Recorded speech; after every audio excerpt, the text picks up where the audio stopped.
Hello everyone.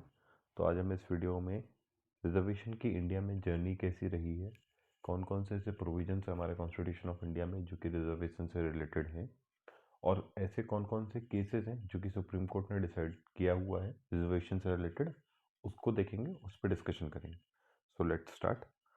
सबसे पहले हम कुछ इंपॉर्टेंट प्रोविजंस जो कि हमारे कॉन्स्टिट्यूशन ऑफ इंडिया में है रिलेटेड टू रिजर्वेशंस उसको देखते हैं।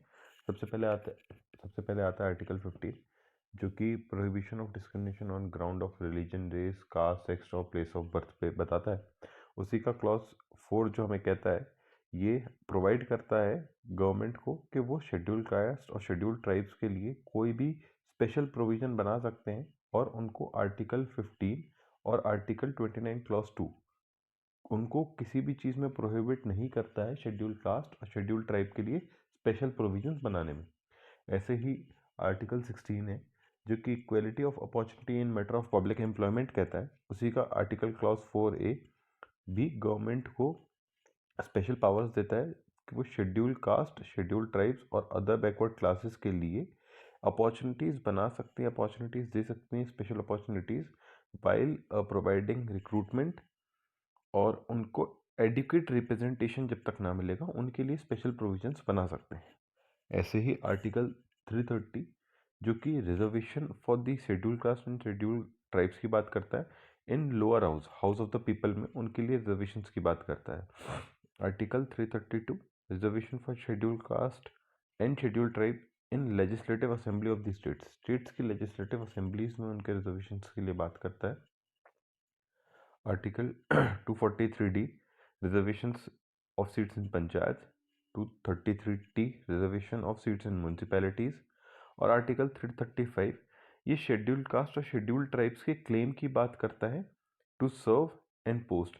मतलब जितनी भी गवर्नमेंट्स की अथॉरिटीज़ हैं उनमें उनके लिए एक क्लेम होना चाहिए। This is to maintain their उनकी वेलफेयर के लिए, उनके एडमिनिस्ट्रेशन के लिए वहाँ पे रिप्रेजेंटेशन हो। जब तक एडुकेट रिप्रेजेंटेशन ना हो तो उनके क्लेम को रिजर्व करने के लिए आर्टिकल 335 है।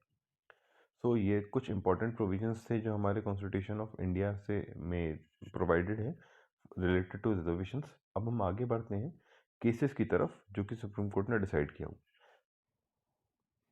सबसे पहले आता है मंडल कमीशन केस। अब मंडल कमीशन केस के पहले थोड़ा सा हम हिस्ट्री को समझ लेंगे तो हमारे लिए इजी रहेगा। तो 1949 में जब हमारा कॉन्स्टिट्यूशन बन के तैयार हुआ उसमें एससीज और एसटीज के लिए तो रिजर्वेशंस के लिए प्रोविजंस थे, बट अदर बैकवर्ड क्लासेस भी मेंशन था। लेकिन अदर बैकवर्ड क्लासेस को लेके एक बहुत ज़्यादा असमंजस की, मतलब एक कन्फ्यूजन चल रहा था सब जगह पे कि किन को कंसिडर किया जाएगा, किन को कंसिडर नहीं किया जाएगा। एंड फॉर देट 2-3 बार अलग अलग कमीशंस भी सेंट्रल गवर्नमेंट ने बनाए थे, and the last of them was the Mandal commission case.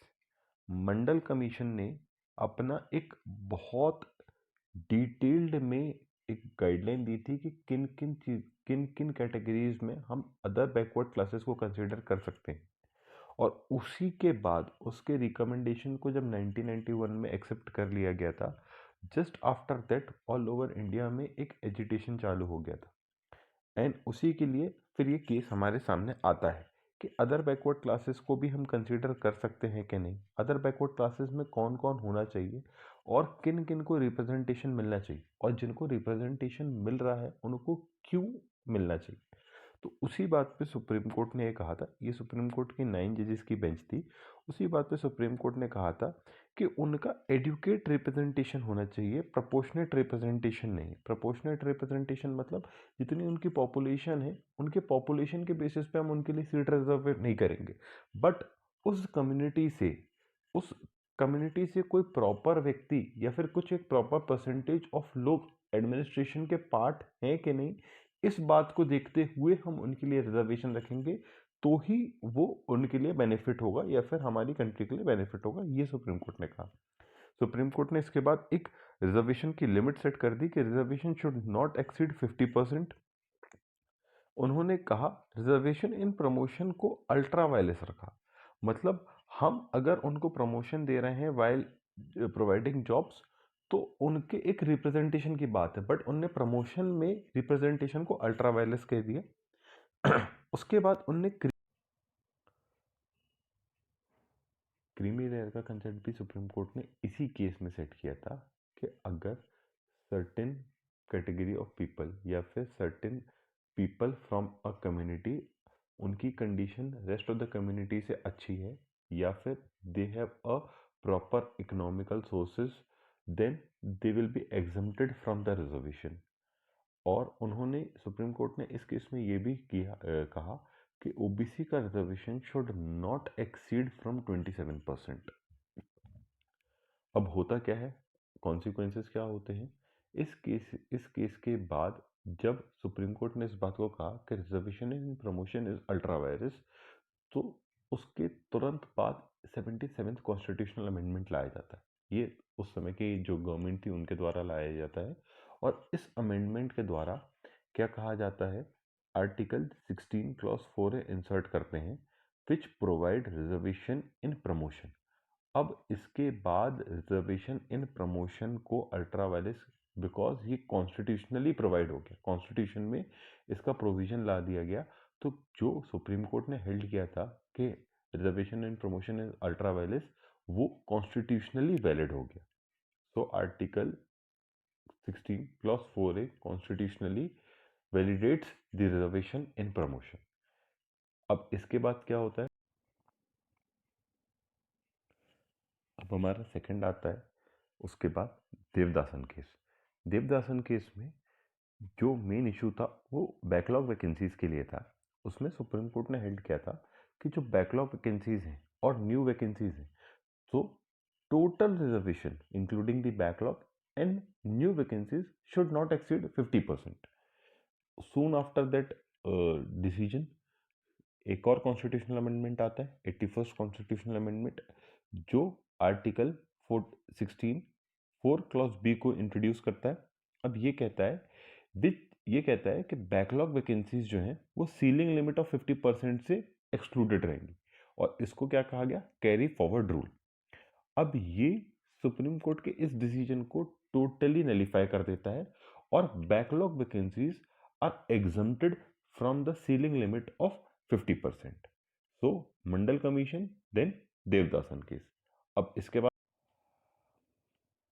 अब केस आता है Vinod Kumar versus Union of India का। Vinod Kumar versus Union of India के केस में सुप्रीम कोर्ट एग्जामिन करता है आर्टिकल 16 क्लॉज 4 को with the command provided in article 335।